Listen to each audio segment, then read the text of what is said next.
Hi, this is Jim Montague, Executive Editor of Control and ControlGlobal.com with another in the Control ARC monthly podcast series. Every month we look at the issues raised in the cover story in Control magazine with the insights of ARC's analysts. For this month, December 2012, the topic is Advanced Process Control. With me today is Peter Reynolds, Senior Consultant at ARC. He focuses on the process industries, especially optimization and advanced applications. Peter, thanks for talking to us today. Thanks very much for having me, Jim. It's good to be here.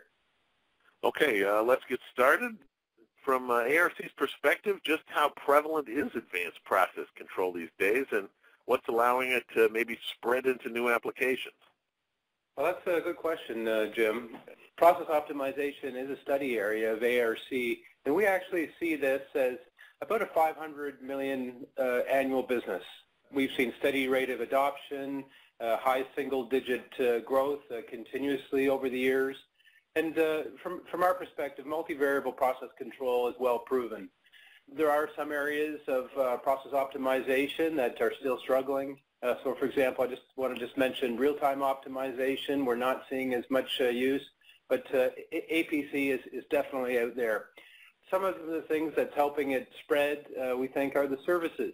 We see services as the new differentiator as technologies and the complex technologies like multivariable process control get deployed in plants. So we're seeing a lot of things like there's more performance guarantees coming along with technology spend. We're seeing more sustainability and technology partnerships where the suppliers and various third-party integrators are developing long-range plans to help sustain the technology, and as well as project offices are being more global. Many companies that use MPC technology, they've got many plans, so leveraging services and agreements across multiple plants is really important. And another factor that we're seeing that's helping the spread of APC is remote monitoring. Okay, is advanced process control just as difficult to implement and maintain as ever? And if so, how do some of these difficulties persist? Well, I'll say that from our research, it is getting easier. We think that some of the most important things that still many end users face is identifying the benefits up front. It's also important that as companies are selecting process control technologies, they select the right tool for the job.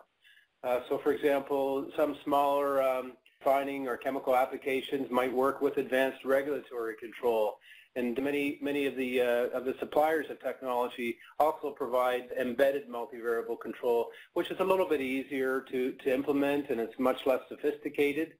But ultimately, we think that this is a balance that end users should apply MPC selectively with the right use for the right tool. Other factors that we're seeing that affect implementation is making sure that there's good management buy-in, and that includes both the installation or the project costs and also the long-term support costs. In other words, how is MPC going to be supported in the long run? Operators use these tools to run their plant, and I think in the companies that are most successful, they're the ones that have got operators that are tied, very connected to the process operator. So companies, should be investing in local dedicated support people where possible, and also we think that MPC should be a primary job function. It is a complicated technology, and it does require a lot of time spent on training. We also think that there's been a lot of improvements made to MPC algorithms over the years, and a lot of these improvements, for the most part, have gone unnoticed. But these small improvements make it a little bit easier to implement and maintain. Okay, are users employing any new tools to make APC easier, such as improved software, subroutines, and microprocessors to run APC's algorithms and models faster? And how do some of them work? Well, we think the tool set is getting easier. Like most of the suppliers, and I can say all the suppliers that we study, there's been changes made in the last decade with the technology. And this is just not the move from proprietary systems to Microsoft, but we're seeing we're seeing interfaces are getting easier to use. It's getting easier to access the models and make sure they're up to date. Fundamentals of APC are the same, but we're also seeing advances in the training programs that go along with this. For example, some of the incremental changes that come out of modern APC program is the use of different types of models that are more applicable to the process, where end users can switch back and forth between offline and online models. They can leverage different types of models and switch between linear and nonlinear applications. These are all things that make it just a little bit easier to use. The step testing is pretty well standard now for making sure that applications represent the process correctly. But scalability is certainly becoming a big factor, where we're looking at a single platform that can do a single application within a refinery or a chemical plant, and that application can expand to cover a process unit and even beyond the process unit to multi-unit. Another factor is server virtualization that helps ease the deployment a little bit. Alrighty. Why does updating data and maintaining models still remain so crucial for APC? Well, the process operator, the console operator, is the person that has the greatest impact on plant profitability. When plant models get out of date, operators don't understand the way that they work, and they don't deliver an optimal result to the control system. So we know that continuous model refresh is critical. The plant sizes generally always change. There's always a focus within a particular plant to continue to do energy optimization or making the process run a little bit better.